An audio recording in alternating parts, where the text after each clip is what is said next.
앤드류 워맥, 당신은 이미 가졌습니다. 제8장 성령으로 보니 우리는 이미 복을 받았습니다. 하나님께서 이미 이루어 놓으셨습니다. 그분은 그리스도 안에서 모든 신령한 복들을 이미 우리에게 주셨습니다. 우리 안에는 죽은 자들 가운데서 그리스도를 다시 살리신 것과 같은 능력이 있습니다. 우리가 필요로 하는 모든 것은 이미 주어졌습니다. 하나님께서 하시도록 요구하는 문제가 아니라 오히려 이미 이루어진 것이 드러나도록 풀어놓는 믿음이 있어야 합니다. 하나님은 은혜로서 이미 모든 것을 이루어 놓으셨습니다. 믿음은 하나님을 움직이게 하기 위하여 우리가 무언가를 해야 하는 것이 아닙니다. 오히려 하나님께서 이미 하신 것에 대해 확신하는 반응을 가져야 합니다. 하나님께서 이미 이루어 놓으셨으니 믿음은 단순합니다. 그것은 투쟁이 아닙니다. 우리는 하나님을 강요하기 위하여 이런 모든 것들을 할 필요가 없습니다. 믿음은 하나님께서 이미 하신 일에 대하여 확신하며 단순히 반응하는 것입니다. 어떻게 이런 일이 일어날 수 있습니까? 많은 사람들이 궁금해합니다. 어떻게 이런 일이 일어날 수 있을까? 그것은 그들의 회로에 과부하가 걸려서 폭발하기 시작한 것과 같습니다. 그들은 이렇게 말합니다. 나는 비참하고 우울증과 싸우고 있습니다. 하나님은 하려고 하신 것을 이미 이루어 놓으셨고 내가 이미 치유되었다는 당신의 말을 이해할 수 없습니다. 그것은 맞지 않는 말입니다. 여기 의사소견서가 있습니다. 이것이 잘못된 것을 증명하고 있습니다. 또는 그들의 몸에 나타나는 고통과 다른 증상들을 느끼면서 결론을 내립니다. 아니야, 난 낫지 않았어. 많은 사람들에게는 이런 진리들이 단순히 믿음 밖의 것입니다. 왜냐하면 진리는 그들이 현재 육체적인 영역에서 경험하는 것들과 너무나 대조적이기 때문입니다. 그러나 성경은 하나님께서 이미 당신에게 복을 주셨다고 분명히 가르치고 있습니다. 당신은 죽은 자들 가운데서 예수 그리스도를 다시 살리신 것과 같은 능력을 갖고 있습니다. 모든 것이 이루어졌고 당신은 이미 그것을 갖고 있습니다. 영적 영역 안에서 말입니다. 하나님은 이미 움직이셨고 모든 신령한 복을 우리에게 주셨습니다. 우리가 필요로 하는 기쁨, 평안, 지혜, 계시, 지식 등이 이미 주어졌습니다. 그러나 그것은 모두 영적 영역에 속합니다.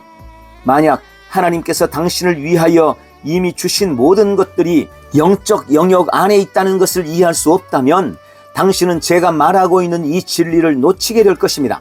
왜 그렇습니까? 왜냐하면 육체적 영역은 영적 영역에서의 진리를 정확히 반영하지 못하기 때문입니다. 믿음은 영적 영역에서 참되고 실질적인 것을 물리적 세계로 가져오는 다리처럼 작용합니다.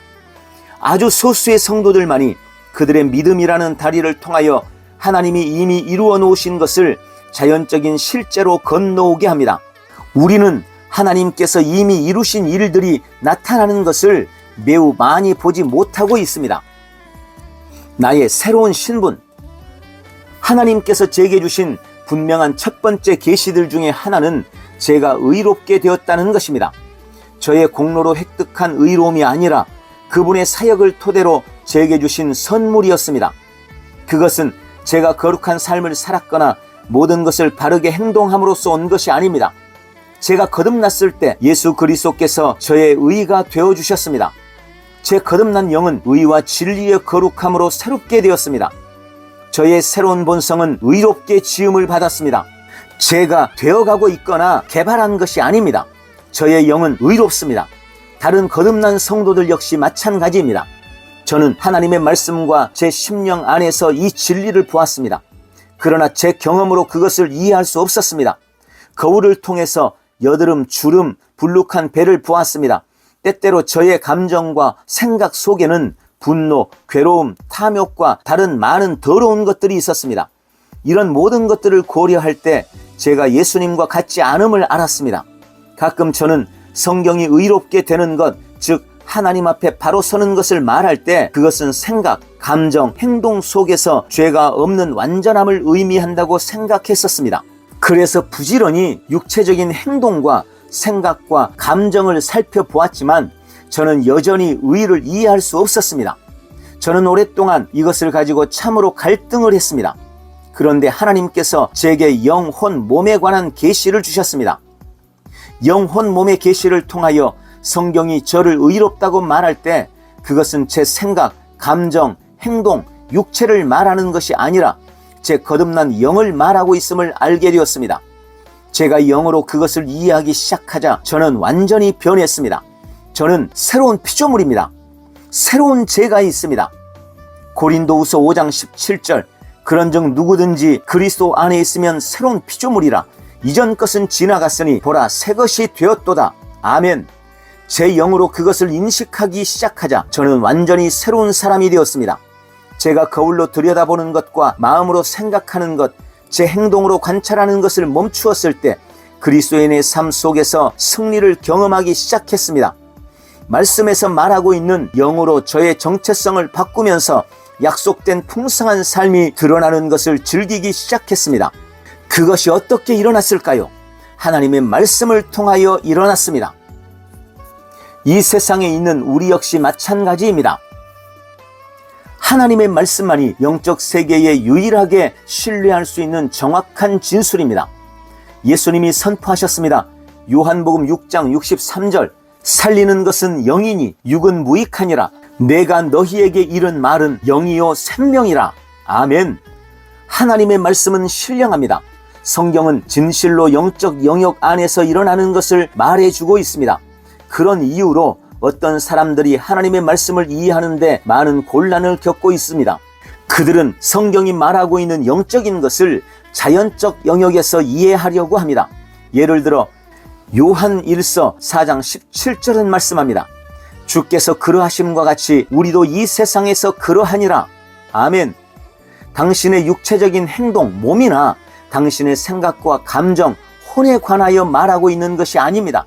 왜냐하면 하나님의 말씀은 언젠가, 즉 미래 당신이 천국에 도착할 때 당신의 썩게 되는 몸과 혼이 썩지 아니함을 입게 되는 완전함에 이르는 변화 과정을 완성시킬 것이라고 분명히 계시하고 있기 때문입니다. 그러나 그리스도는 지금 이 순간 완전하십니다. 그렇다면 예수님처럼 이미 완전한 당신의 부분은 무엇입니까? 그것은 거듭난 당신의 영입니다. 지금 이 순간 예수님이 그러하듯이 이 세상에 있는 당신 역시 마찬가지입니다. 우리는 하늘에 이를 때에 관해 이야기하고 있지 않습니다. 지금 여기 이 땅에서의 일을 의미합니다. 당신은 예수님처럼 정확히 바르게 행동하고 있다고 말할 수 없습니다. 당신은 저보다 더 낫게 행동할지도 모릅니다.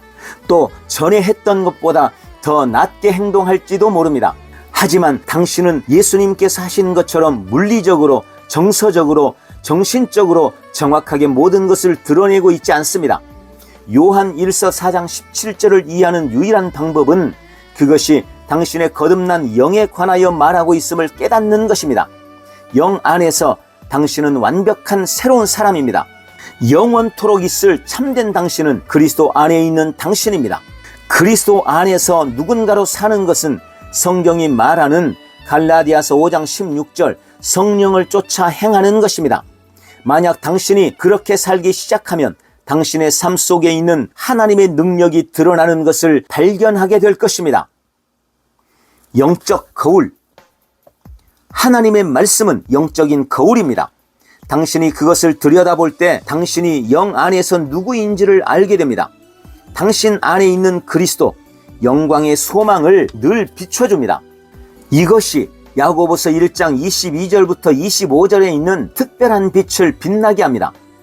너희는 말씀을 행하는 자가 되고 듣기만 하여 자신을 속이는 자가 되지 말라. 누구든지 말씀을 듣고 행하지 아니하면 그는 거울로 자기의 생긴 얼굴을 보는 사람과 같아서 제 자신을 보고 가서 그 모습이 어떠했는지를 곧 잊어버리거니와 자유롭게 하는 온전한 율법, 즉 하나님의 말씀을 들여다보고 있는 자는 듣고 잊어버리는 자가 아니요 실천하는 자니 이 사람은 그 행하는 일에 복을 받으리라.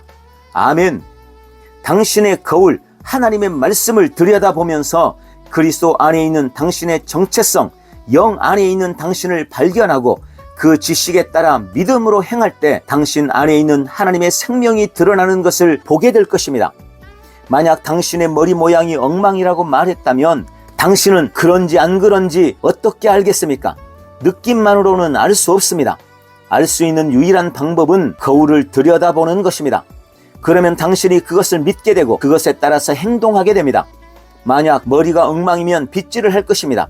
당신은 진실을 말해주는 거울을 신뢰합니다. 그러나 거울로 보는 것은 단지 비춰지는 것뿐입니다. 실제가 아닙니다. 당신은 당신의 얼굴을 전에 진짜로 본 적이 없습니다. 사실입니다. 생각해 보세요.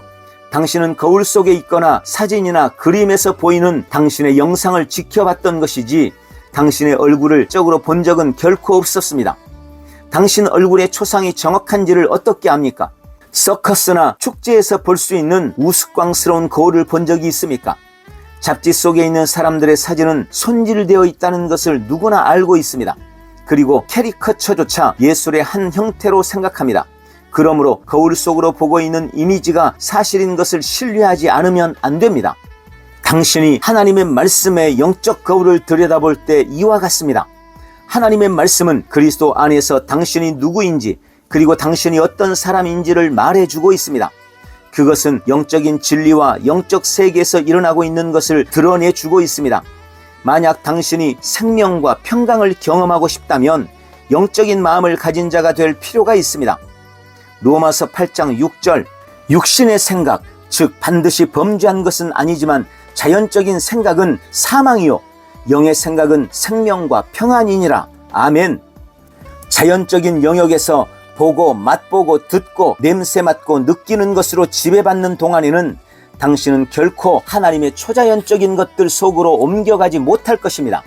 만약 오감이 말해줄 수 있거나 확인해줄 수 있는 것이 아닌 것들을 믿을 수 없다면 당신은 육신의 생각을 가진 자입니다. 만약 당신이 믿기 전에 과학적으로 실험하여 무언가가 증명되어야만 한다면 당신은 자연적인 영역에 잡혀 있는 것입니다. 하나님은 영이십니다. 그리고 그분은 영적 영역에서 일하십니다. 하나님과 함께 초자연적으로 흘러가고자 한다면 그리고 생명과 평안을 즐기고자 한다면 당신은 영적인 마음을 가진 자가 될 필요가 있습니다. 할렐루야!